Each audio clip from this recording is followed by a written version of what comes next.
안녕하세요.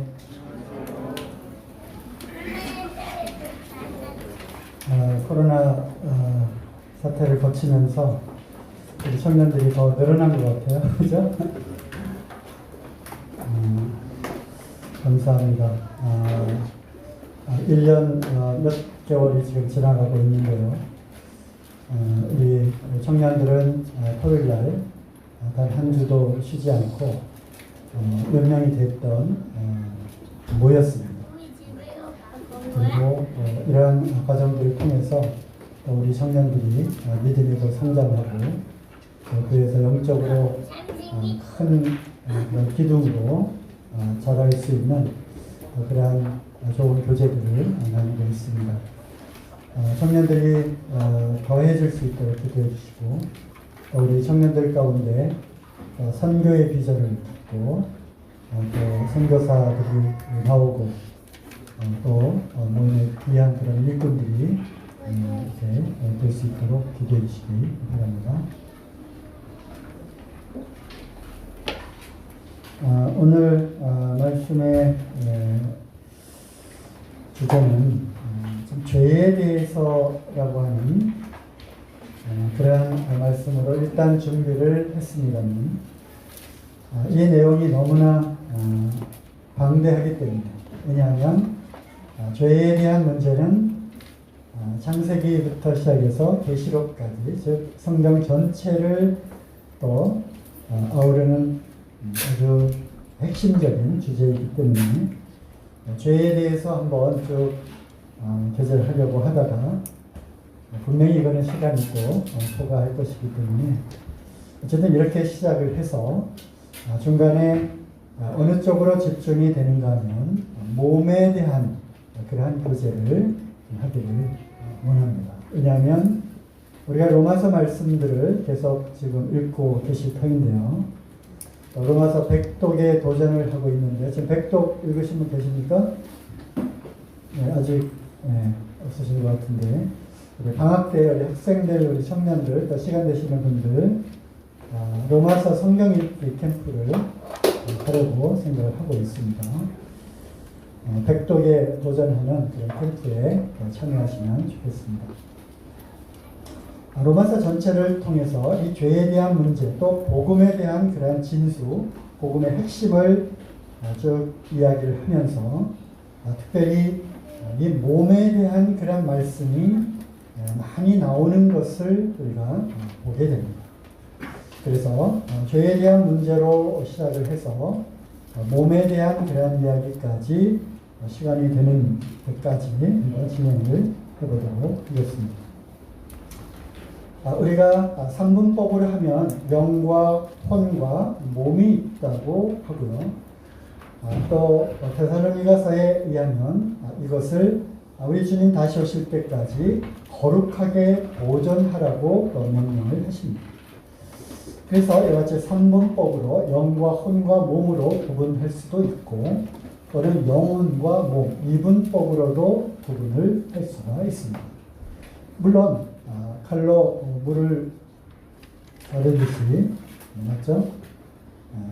딱딱딱 삼분법을 다 가를 수는 없지만 어쨌든 사람을 구성하고 있는 영적인 요소와 혼적인 요소, 또 이러한 영혼을 담고 있는 이 몸에 관한 그러한 말씀들은 성경에 많이 나와 있고요. 특별히 로마서를 몸에 대한 그러한 관점에서 쭉 다시 한번 읽으시면 더 새롭게 다가오실 것 같습니다. 이 죄에 대한 문제는 너무나도 심각한 문제이죠.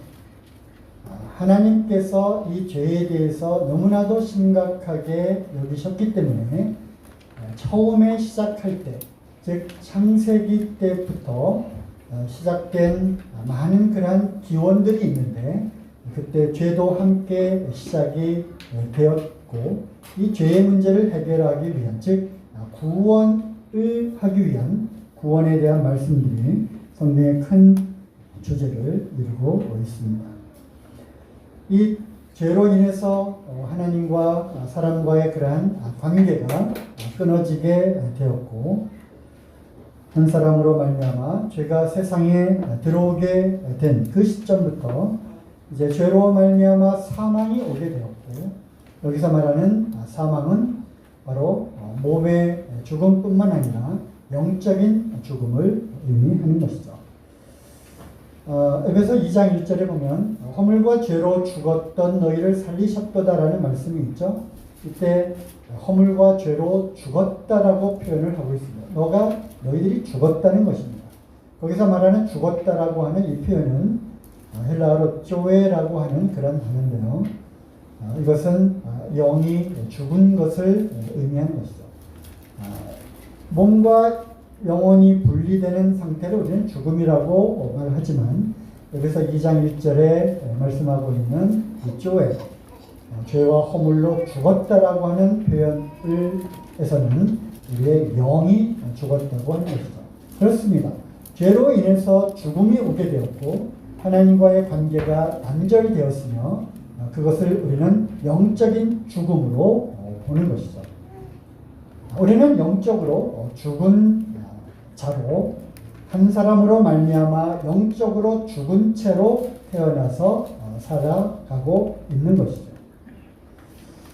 그러다가 바로 이 죄의 문제를 해결하기 위해서 로마서에 말씀이 나오잖아요. 이 복음에 대한, 이 복음에는 하나님의 의가 나타나서 믿음으로 믿음에 이르게 하는, 그리고 모든 믿는 자에게 구원을 주시는 하나님의 능력, 이것이 바로 복음이라고 말씀하시면서 사도 바울을 통해서 죄가 무엇인지, 죄의 그 본질이 무엇인지를 말씀을 하면서 결국 로마서 3장에 모든 사람들이 죄를 범하였으며 하나님의 영광에 이르지 못하더니 그리스도 예수 안에 있는 구속으로 말미암아 하나님의 은혜로 값없이 의롭다 하심을 얻은 자 되었느니라 라고 하는 이 놀라운 이신칭의, 즉 오직 율법의 행위로서가 아니라 이러한 것을 이루신 우리 주 예수 그리스도를 믿음으로써 의롭게 되는 이 놀라운 복음의 핵심을 말씀하고 있습니다. 다들 알고 계시죠? 죽음을 통해서, 그리스도의 죽음을 통해서 우리의 죄의 문제를 해결해 놓으셨습니다. 죄에 대해서 심판을 다 받아 놓으셨습니다. 그 증거로 피를 흘리시고 죄의 삭슨 사망, 바로 그 죄의 대가를 죽음을 통해서 우리 주님께서 이제 죽음의 모든, 죄의 모든 대가를 다 치르신 것입니다. 또한 그뿐이 아니라 죽음으로 끝난 것이 아니라 부활을 통해서, 즉 죽음을 이기시고 부활함으로 인해서 새로운 생명으로 다시 우리가 거듭날 수 있는 길을 열어주신 것입니다. 그리하여 예수 그리스도와 함께 십자가에 못 박혀 죽은 우리가 예수 그리스도의 부활을 통해서 새로운 생명으로, 즉 죽은 그 영이 다시 태어나는, 그리스도의 생명과 합하여서 그리스도의 생명이 내 안에 들어와서 비로소 영으로 태어나는, 몸은, 우리의 육체는 엄마 뱃속에서 응애하고 태어나지만 영은 죽은 채로 태어난 그 죽은 영을 예수 그리스도의 그 부활한 새로운 생명을 통해서 우리 안에 새로운 생명으로 우리 영을 살리는, 이것이 바로 거듭나는 그러한 현상이고, 바로 이러한 사실을 믿을 때 하나님은 그 믿음을 통해서 우리를 의롭다라고 하시는 것입니다. 그래서 이 복음은 모든 믿는 자에게 구원을 주시는 것입니다. 다시 한번 생각해 보세요. 모든 믿는 자에게는 다 구원을 주시는 것입니다. 복음을 전하는 자가 없으면 듣지를 못하죠. 전했을 때 듣고 또 들었을 때 믿게 되는 이 놀라운 역사를 통해서 바로 그 믿음이라고 하는 그 자체, 믿음이라고 하는 그 행위, 나의 어떤 의지와 성령님의 역사가 같이 합하여져서 내 안에서 그렇구나 라고 하는 이 놀라운 하나님이 이루신 이 사실을 내 것으로 받아들이면 그것이 바로 믿음인 것이고 영접하는 것이고 그 믿음을 하나님은 보시고 의롭다라고 칭하시는 것입니다.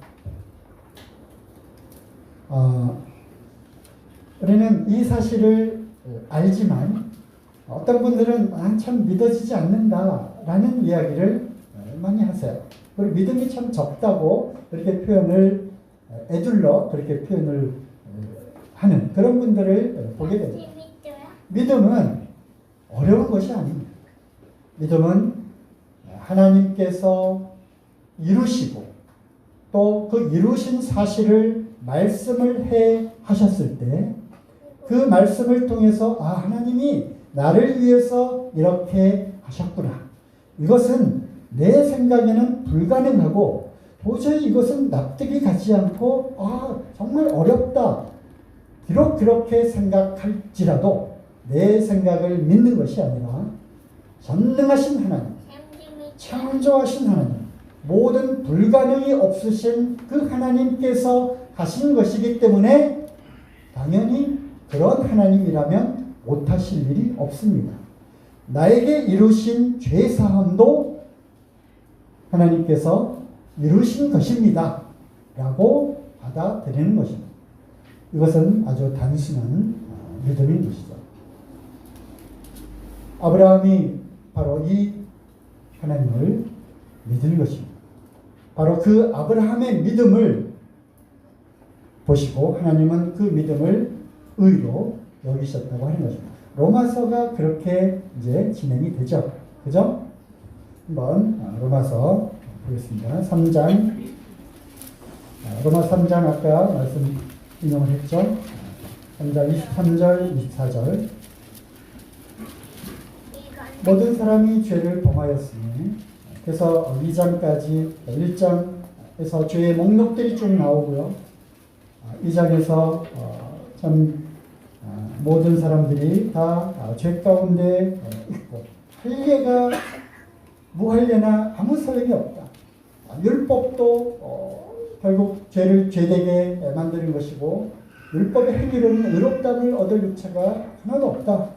율법 없는 이방인이라 할지라도 그 양심이 율법이 되어서 결국 죄를 깨닫게 되는 것이고 결국 그 목적은 모든 사람을 다 죄 아래 가두려는 것이 목적이고 그 가둔 그 자체가 목적이 아니라 죄 가운데 있다는 것을 뼈저리게 알게 될 때 하나님의 은혜가 임해서 하나님의 은혜를 통해서 이 모든 죄를 다 사함받고 구원을 받을 수 있는 하나님의 은혜를 알게 하기 위해서 율법도 주어진 것이고 사람에게 양심도 주어지게 된 것이다 하면서 모든 사람이 죄를 범하였으니 하나도 예외 없이 하나님의 영광, 거룩한 하나님 앞에 갈 수 있는 죄인은 아무도 없다고 하는 것입니다.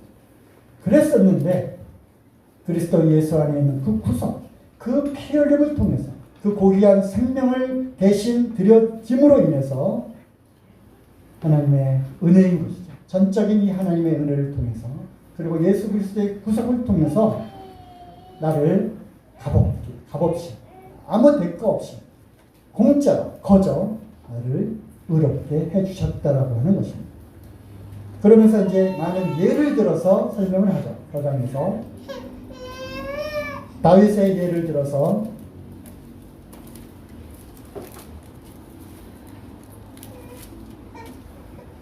다윗 6절 이런 것이 없이 하나님께 의로 여기심을 받는 사람의 행복에 대하여 다윗의 말한 바 그 불법을 사하심을 받고 그 죄를 가리우심을 받는 자는 복이 있고 주께서 그 죄를 인정치 아니하실 사람은 복이 있도다.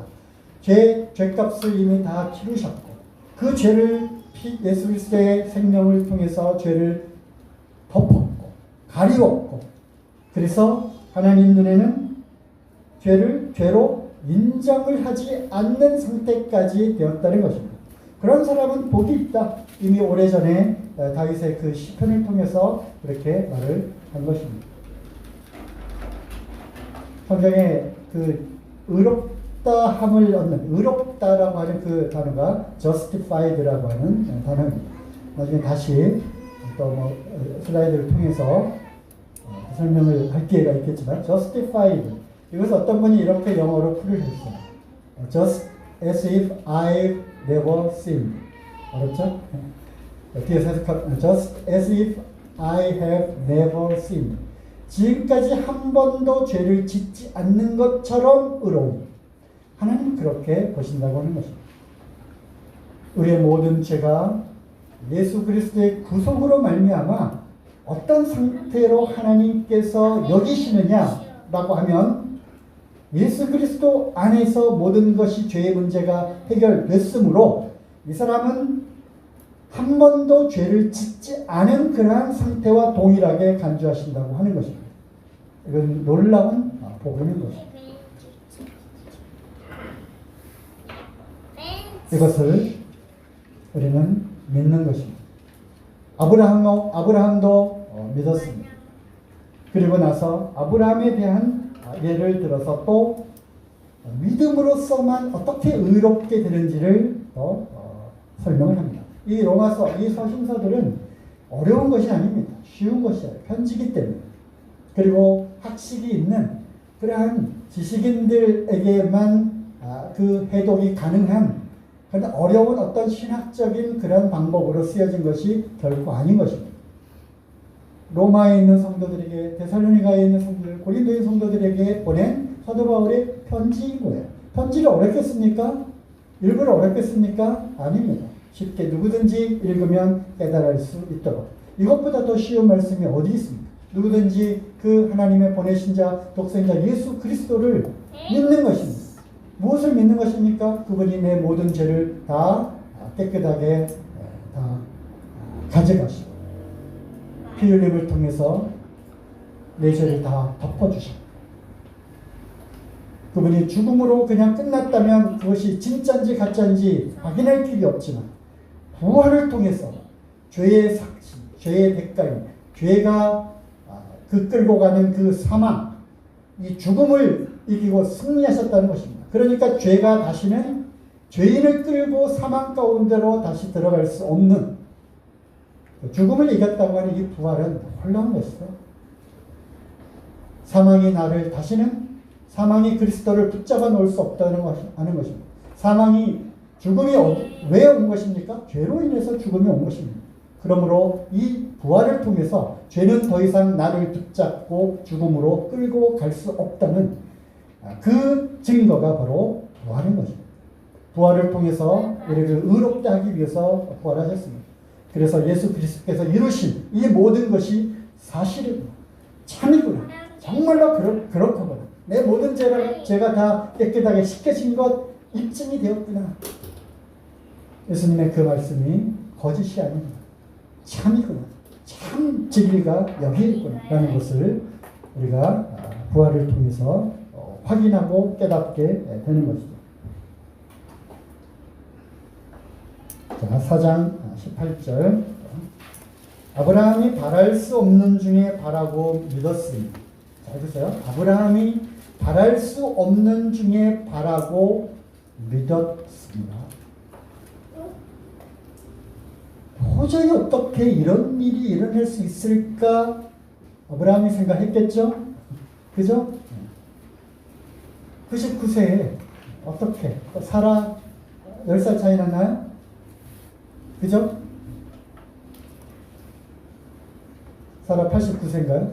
그때 어떻게 잉태를 할 수가 있겠습니까? 좀 더 읽어보죠. 아브라함이 바랄 수 없는 중에 바라고 믿었으니 이는 내 후손이 이같으리라 하신 말씀대로 많은 민족의 조상이 되게 하려 하심을 인합니다. 그가 백선하되어 자기 몸에 죽은 것 같음과 사라의 태에 죽은 것 같음을 알고도 이미 모든 경수가 다 끊어졌고 완전히 할머니 중에서도 정말 쪼그란 할머니가 되었잖아요. 그럼에도 불구하고 믿음이 약하여지지 아니하고 믿음이 없어 하나님의 약속을 의심치 않고, 그렇죠? 믿음이 없어 하나님의 약속을 의심치 않고, 그러니까 믿지 않는다라고 하는 것은 하나님의 이 약속을 믿지 않는 것이고 하나님을 의심한다고 하는 것입니다. 하나님을 거짓말쟁이로 여긴다고 하는 것이 나는 믿지 않는다, 믿어지지 않는다 속에 들어 있는 거예요. 하나님이 그렇게 선언하시고 말씀하셨음에도 불구하고 그것을 의심하는 거죠. 어떻게 그것이 가능할까?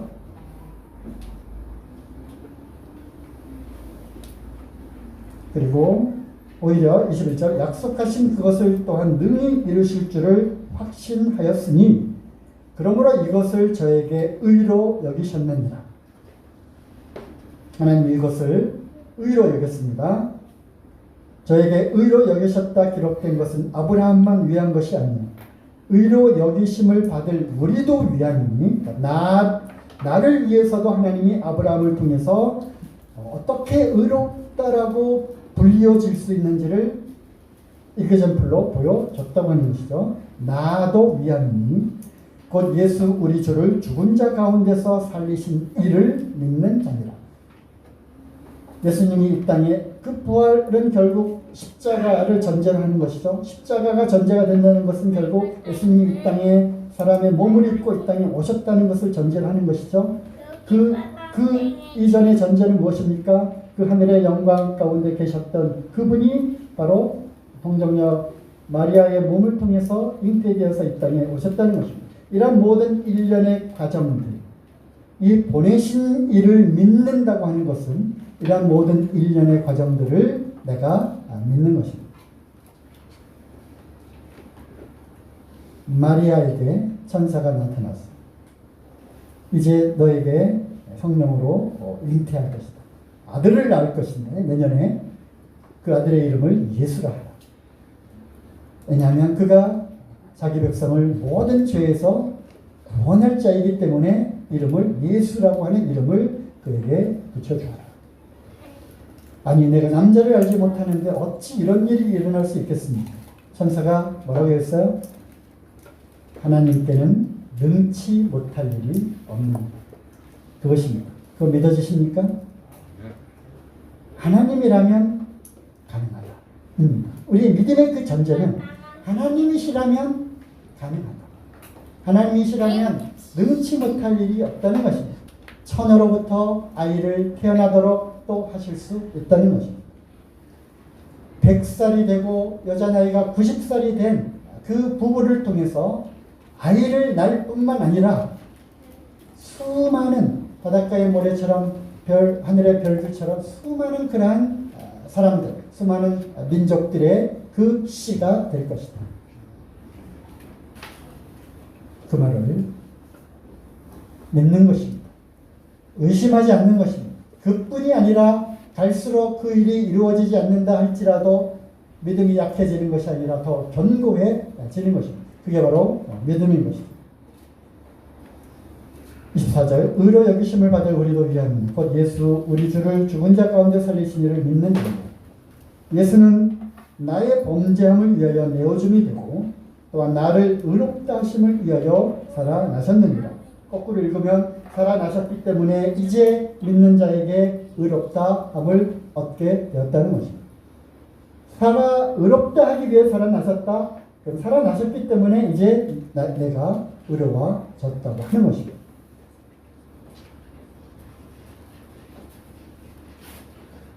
믿으십니까? 이것을 믿는 것입니다.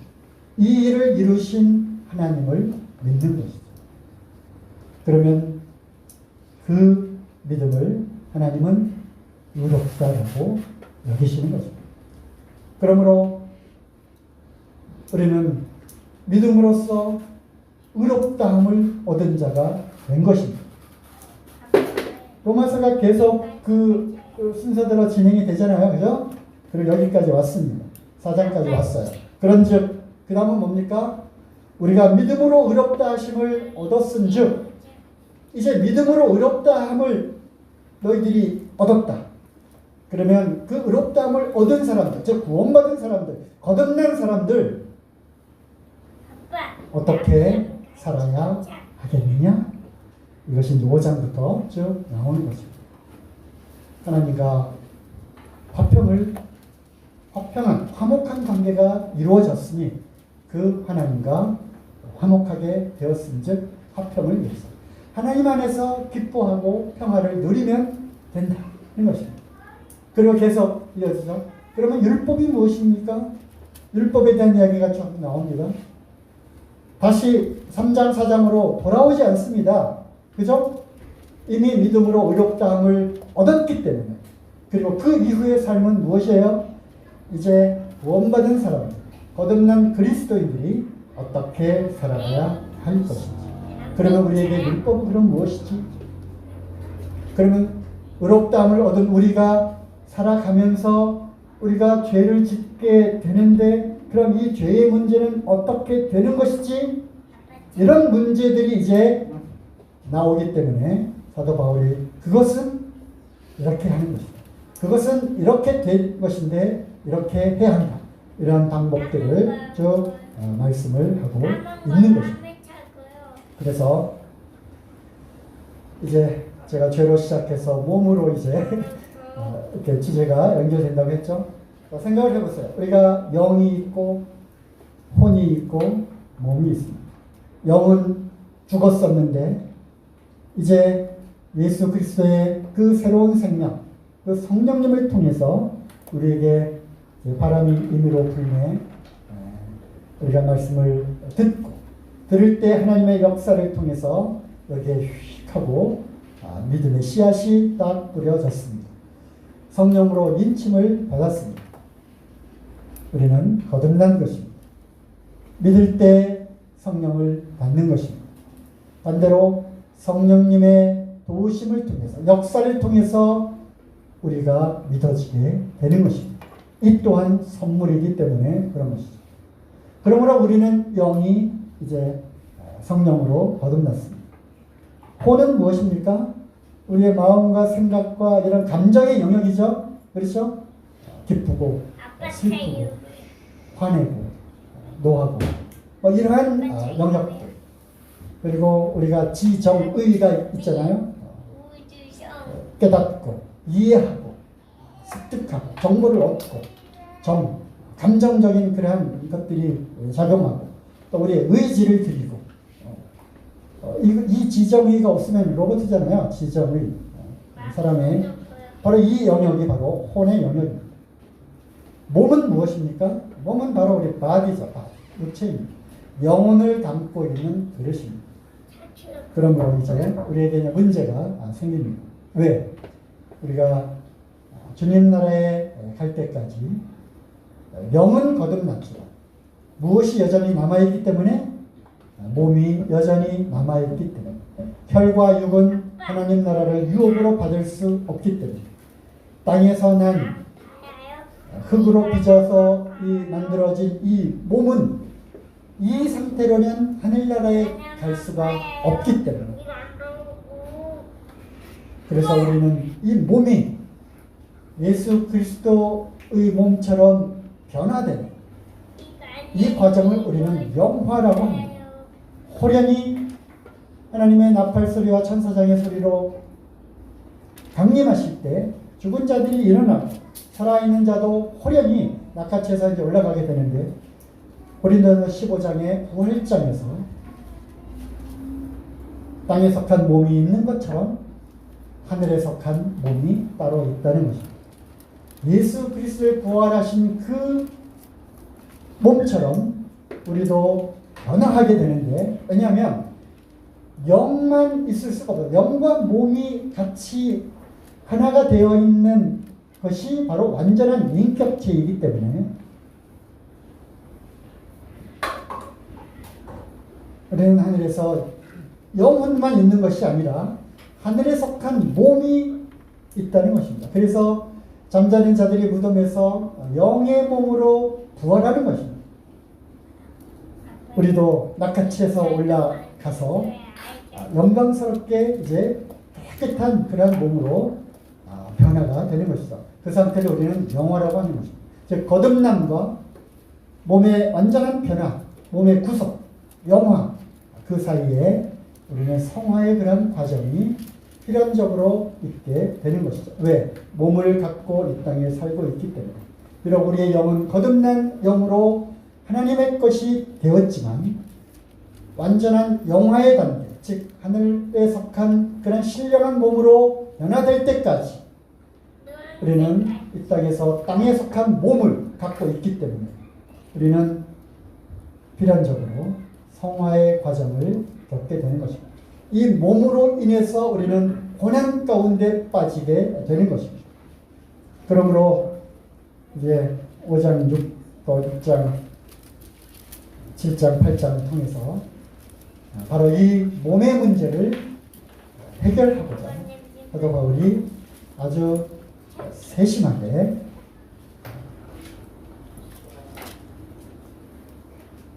그 문제를 다루고 있습니다.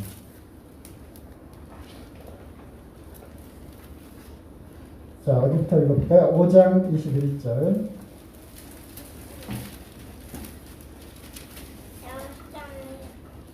이는 죄가 사망 안에서 왕노릇한 것 같이 은혜도 또한 의로 말미암아 왕노릇하여 우리 주 예수 그리스도로 말미암아 영생을 이르게 하려 합니다. 그런즉 그래서 이제 연결이 되는데요. 이 장과 절은 오랜 세월 후에 장과 절을 나눈 것이고요. 편의상 편지에 몇 장 몇 절 이렇게는 되어 있지 않죠. 두루마리에다 그냥 쭉 이어서 쓴 것이죠. 그러니까 5장 21절과 6장 1절은 그냥 쭉 하나로 연결되는 것입니다. 죄가 있고요. 은혜가 있습니다. 죄는 사망 안에서 왕노릇하고 있고요. 은혜는 의로 말미암아 왕노릇하는 것입니다. 그러니까 이 논점은 간단해요. 죄가 왕노릇할 것이냐, 은혜가 왕노릇할 것이냐 하는 것입니다. 왕이라고 하는 그 단어에 우리는 지금은 뭐 대통령 민주주의 공화정 시대이고 하니까 왕에 대한 그러한 두려움이나 왕의 어떤 절대 권력 뭐 이런 것이 뭐 그렇게 마음에 와닿지 않아요. 그렇죠? 왕명이다, 오명이다, 황제 폐하의 명령이다. 뭐 그리고 모든 나라가 이 왕의 지배하에 있고 강력한 황제의 그 통치하에 있으면 그것이 얼마나 구속력이 강한지를 우리는 좀 실감하지 못하지만 어쨌든 죄가 왕노릇한다. 죄가 끌고 다닌다. 죄가 명령하면 우리는 거기에 따라가야 하는 그런 신세가 되는 거죠. 그것이 바로 죄가 왕노릇하는 것입니다. 은혜가 왕노릇한다는 건 역시 그 반대죠.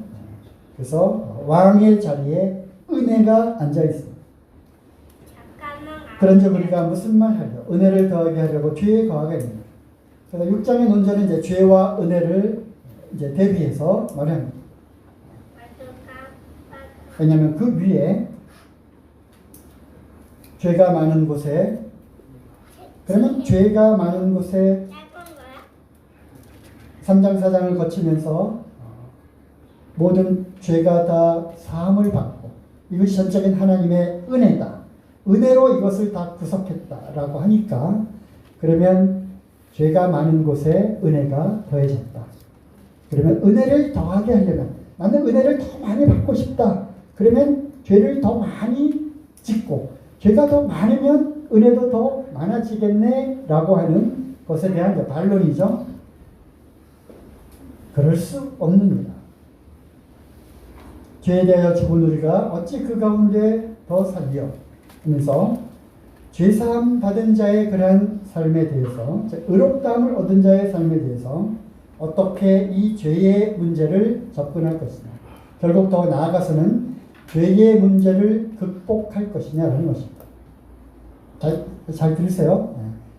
이미 우리의 영은 하나님 안에서 하나님에 의해서 예수 그리스도 안에 있기 때문에 의롭다함을 얻은 자가 된 것입니다. 어느 누구도 우리의 그 의롭다함을 정지할 사람이 없습니다. 그래서 나중에 6장, 7장, 8장을 통해서 이 문제를 해결을 하고 나서 자 먼저 보죠. 8장 33절 누가 능히 하나님의 택하신 자들을 송사하려 의롭다 하신 이는 하나님이시니 누가 정죄하려. 그래서 이 의롭다함을 얻은 이것이 결코 흔들려서는 안 된다는 것입니다. 아시겠죠? 어느 누구도 의롭다함을 얻은 이 자체를 흔들 수는 없다는 것입니다. 왜? 의롭다 하신 분은 하나님이시기 때문에. 하나님이 나를 그런 자로 선언하셨어요. 다만 이제 우리의 문제는 무엇입니까? 이 몸을 갖고 이 땅에 살아가고 있기 때문에 이 몸의 문제, 이 몸에서부터 나오는 이 문제를 우리가 해결을 해야 되는 것이고, 이것이 해결되지 않음으로 인해서 또다시 정죄에 빠질 수 있기 때문에, 또 이것이 참 너무나 우리를 힘들고 어렵게 하기 때문에 사도 바울이 외치잖아요. 오호라 나는 뭐죠? 공부한다. 누가 이 사망의 몸에서 나를 건져낼 까? 몸이 나오는 것입니다. 이 몸을 사망의 몸이라고 하고요. 또 6장 6절에 보면 죄의 몸이라고 나와 있고요.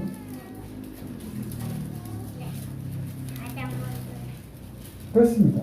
이 몸은 죄의 몸입니다. 몸이 있기 때문에 이 몸은, 즉 우리의 이 옛사람은 너무나도 이 육신적인 일들에 익숙해져 있기 때문에, 비록 우리는 새 생명 가운데서 거듭났지만 이 몸이 이끄는 대로 살아갈 것이냐라고 하는, 몸이 요구하는 이 욕구와 새로운 생명이 원하는 하나님의 성령께서 하나님의 뜻대로, 하나님을 기쁘시게 하는 이 뜻대로 살고자 하는 이 영의 서욕이 서로 충돌하고 싸우는 과정이 필연적으로 있을 수밖에 없다고 하는 것입니다. 이거는 필연적인 것입니다. 필연적인 것입니다. 왜? 몸은 죄의 몸이기 때문에. 그래서 몸의 구속을 기다리는 것입니다. 그것은 바로 고난인 것입니다. 자, 볼까요? 8장 18절입니다. 생각건대 현재의 고난은 장차 우리에게 나타날 영광과 좋게 비교할 수 없도다. 여기서 말하는 이 고난은 물론 그리스도인으로서 살아가면서 얻는 핍박과 혼란과 이런 것들을 다 포함하지만, 로마서를 계속 반복해서 읽어보고 또 읽어보시면 이 고난은 바로 우리가 몸이 있기 때문에 몸으로부터 인해서 나타나는 고난이라고 하는 것을 알아야 합니다. 제가 오호라 나는 곤고한 자다. 이 사망의 몸에서 누가 나를 건져낼까? 반복되어지는 이 죄의 문제를 해결하기 위해서, 그리고 이것이 구원받은 상태인지 구원받기 전의 상태인지, 그것도 신학적으로 참 논란이 많잖아요. 그리고 또 언약주의적인 그런 관점에서 또 이것을 달리 해석하기도 하고, 도대체 이게 오호라 나는 곤고한 자다. 그래서 로마서를 읽고 또 읽고 여기에 무슨 해답이 있지 않을까? 나의 본질적인 이 문제를 해결하기 위해서 여기에 뭔가 해답이 있지 않을까? 로마서를 계속 읽고 또 읽게 됩니다. 여러분들 한번 연구해보세요. 읽어보세요. 그러면 이미 3장 4장에서 우리의 이 문제는, 의롭다함을, 칭의의 문제는 이미 끝난 것입니다. 그리고 이제 그 다음에 문제는 무엇입니까? 바로 이 몸으로 인해서 오는 이러한 육체의 고난, 즉 여전히 내 습성에 배어있는 이 몸은 계속 죄의 욕구를 따라 사려고 하는 강력한 의지가 있는 것이 바로 몸입니다. 바디입니다. 육체입니다. 이것이 바로 우리로 하여금 육신적인 삶을 살도록 계속 우리를 정욕 가운데로 이끌어 가는 것이죠. 그래서 이 육신으로 살면 반드시 죽는다라고 8장에 이야기를 하는 게 아닙니까? 8장 12절 13절, 육신으로 살면 죽는다. 영으로서 몸의 행실을 죽이면 산다는 거죠. 그래서 이 사도 바울의 결론을 내리는, 그렇구나. 영으로서 몸의 행실을 죽이면 살아나는 것입니다. 하지만 우리는 여전히 이 고난 가운데 있다는 것입니다. 그래서 고난 얘기를 하죠. 18절. 생각건대 19절. 피조물 18절. 생각보다 현재의 고난은 장차 우리에게 나타날 영광과 좋게 비교할 수 없도다. 그러므로 이 고난, 몸으로서 몸이 있기 때문에 나타나는 이 고난의 이 과정들을 영광을 생각함으로 이것을 이겨내야 한다는 것입니다. 피조물에 고대하는 바는 하나님의 아들들이 나타나는 것입니다.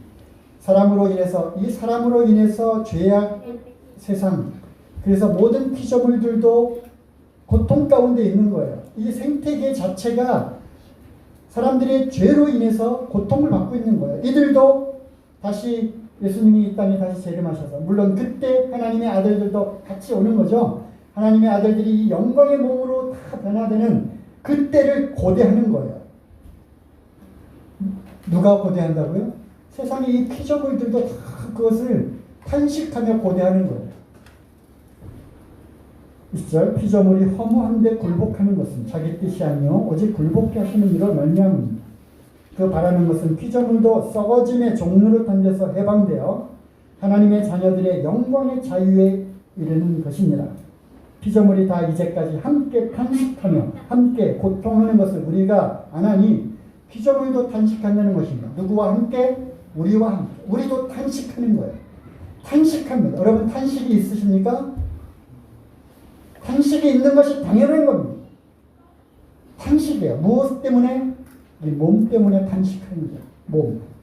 왜? 이 몸은 육신을 따라 살려고 하는 욕망이 있기 때문에 이것을 제어해야 되는데 이것이 제어하기가 정말 어려운 거예요. 그런데 결코 이것을 제어될 수가 없다는 것입니다. 언제까지? 이것이 영화로운 하늘의 그 예수님의 형체로 변할 때까지 우리는 이 과정을 겪는 거예요. 완전 성화란 이 땅에서 있을 수가 없는 것입니다. 사도 바울이 그것을 고통했어요. 고민 가운데 있었어요. 23절, 이뿐 아니라 또한 우리 곧 성령의 처음 익은 열매를 받은 우리까지도 그거예요. 우리가 믿음으로 의롭다함을 얻은 우리 아니에요? 이제 5장부터 시작되는 의롭다함을 얻은 자들의 그러한 삶 가운데 저 율법이 무엇이냐? 다시 또 율법을 지켜야 되느냐? 우리 몸은 도대체 어떻게 되는 거지? 옛날에는 그런 이분법적인 논리가 있었어요. 영은 의로운 것이고 몸은 그러면 악한 것이기 때문에 하는 그러한 영지주의 그러한 논리들이 좀 있었잖아요. 그죠? 요한일서에도 그게 나오고요. 하지만 몸도 여전히 속해 있는 것입니다. 영혼을 담는 그릇이기 때문에. 그래서 어쨌든 몸은 있는 것입니다. 성령의 처음 익은 열매를 받은 우리까지도 속으로 탄식하며 양자될 것 곧 우리 몸의 구속을 기다리느니라. 몸의 구속을 기다리는 것입니다. 애통하는 마음으로 기다리는 것. 주님 먼저 오십니다. 언제 이 몸의 이 구속으로부터 우리를 건져주실 것입니다. 우리의 영혼 구원을 받았는데 이 구원의 과정들을 우리가 또 거치면서 확실한 몸의 그 구속까지 우리가 기다리는 이 여정 가운데 살아가고 있는데 우리가 탄식하며 기다리는 거기에 이제 어떻게가 6장부터 나오는 것이죠. 두 가지 어떻게가 나옵니다. 은혜를 더하게 하려고 죄에 거하겠느냐? 그럴 수 없습니다. 죄에 대해서 죽은 너희가 어찌 더 죄 가운데 설 수 있겠느냐? 그러므로 죄를 지어서는 안 된다는 거죠. 죄에 대해서 예수 그리스도와 함께 침례를 받아서 우리가 몸의 침례를 받잖아요. 그것처럼 예수님과 함께 영으로도 함께 연합된 침례를 받지 않았느냐. 함께 하나가 되지 않았느냐. 새로운 생명을 받지 않았느냐.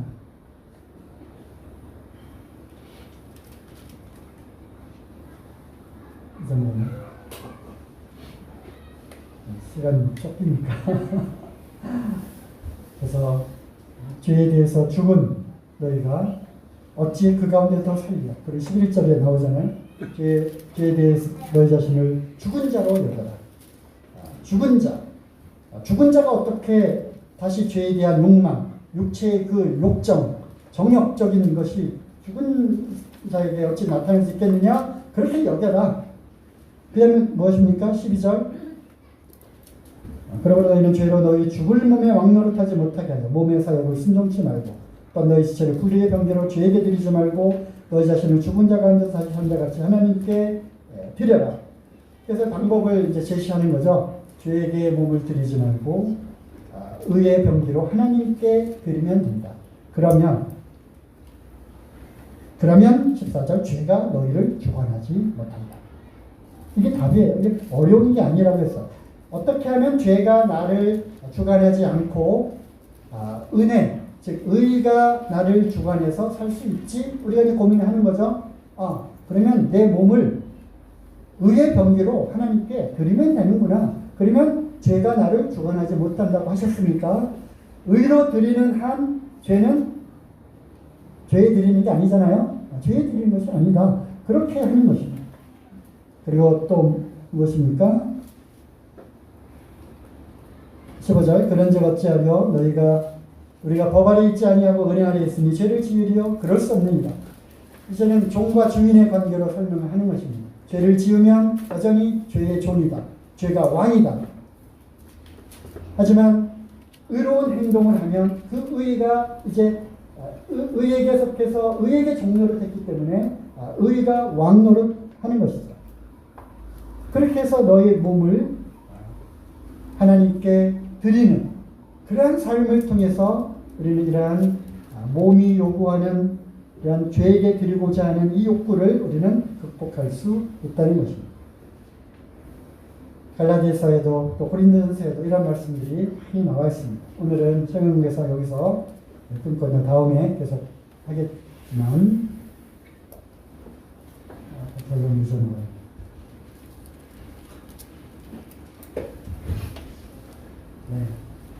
무슨 얘기 하는지 다 아시죠? 네. 그래서 이 고린도전서 3장 읽고 마치겠습니다. 고린도전 6장 19절 네, 아멘. 끝내라는 뜻이네요. 6장 19절 너희 몸은 너희가 하나님께로부터 받은 바 너희 가운데 계신 성령의 전인 줄을 알지 못하느냐. 너희는 너희의 것이 아니라 값으로 산 것이 되었으니 그런즉 너의 몸으로 하나님께 영광을 드리라. 그래서 이 몸은 정말 중요한 것입니다. 때로는 죄의 몸이기도 하고요. 때로는 하나님께서 값으로 주고 사신 하나님의 것이기도 합니다. 어느 것에 드릴 건지요. 이것이 바로 우리의 숙제입니다. 그리고 여기에 영어 성경에는 이게 빠졌는데요. In your body and in your spirit, which are God's. 이렇게 되어 있어요. 하나님의 것인 너의 영과 몸으로. 그래서 몸은 이제 더 이상 우리가 죄에게 드려지는 죄에 속한 것이 아니라 하나님의 것으로 나왔잖아. 하나님의 핏값을 주고 사셨단 말이에요. 무엇을 사셨어요? 내 몸을 샀어요. 아시겠어요? 이게 중요한 겁니다. 내 몸을 하나님의 것으로 샀어요. 그래서 더 이상 내 몸은 누구 것입니까? 하나님 것입니다. 내 것이 아닙니다. 그래서 방법을 이제 3가지 알려드릴게요. 첫째, 소유권이 이전되었다. 소유권이 이전되었다. 더 이상 내 육체가 욕망이 이끄는 대로 살면 안 된다. 왜? 내 것이 아니니까. 하나님의 것으로 죄를 지어 소유권을 다시 뺏어가는 것입니다. 분명히 하십시오. 내 몸은 값으로 산 것이 된 하나님의 것입니다. 소유권 이전. 두 번째, 배은망덕한 자가 되서는 안 됩니다. 로마서 6장에서 제가 생각하는 결론은 배은망덕한 사람이 되서는 안 됩니다. 죄를 지으면요, 하나님의 은혜를 대신하는 것입니다. 하나님의 은혜, 예수 그리스도의 그 희생과 나에 대한 그 사랑을 생각하면 생각할수록, 은혜를 깊이 들어가면 들어갈수록 그럴 수 없느니라. 그럴 수 없느니라가 저절로 나오게 되는 것이죠. 그래서 극복하는 것입니다. 세 번째, 90초 3번 룰이 있습니다. 제가 만들었어요. 90초 3번 뭐예요? 내 몸은 머리, 눈, 코, 귀, 입, 발, 손 다 해당되는 거죠? 그죠? 이 지체를 불의의 병기로 드리고자 하는 그런 상황이 오게 되면 우리가 막 화를 낼 때 심호 몇 번 하라고 그래요? 3번 하라고 그러잖아요. 그것처럼 90초 기다리는 겁니다. 기도하는 거죠.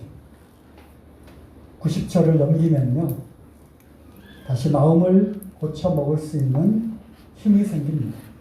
내 안에서 일어나는 것이 아니라 기도하면요, 주여 성령님께서 도우십니다. 그리고 90초가 지났습니다.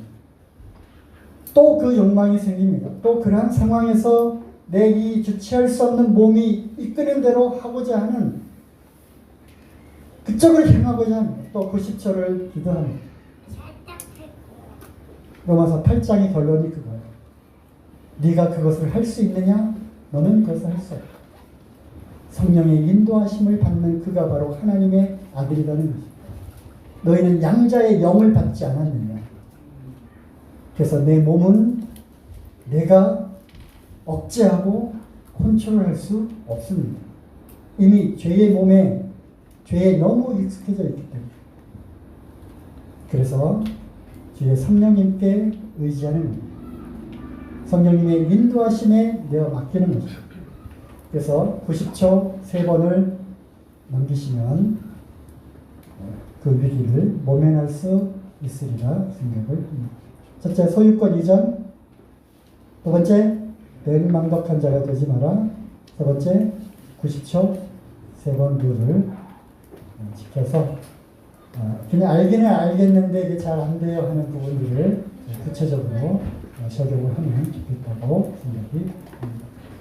오늘 못다한 이야기들은, 우리 성화의 과정들은 우리의 몸을 제어하고 영의 소욕과 육체의 소욕이 싸우는 이것은 이 서신서 하는 곳에 나와 있습니다. 왜냐하면 이것이 바로 우리 신앙생활 그 자체이기 때문에. 다음에 이어서 하도록 하겠습니다.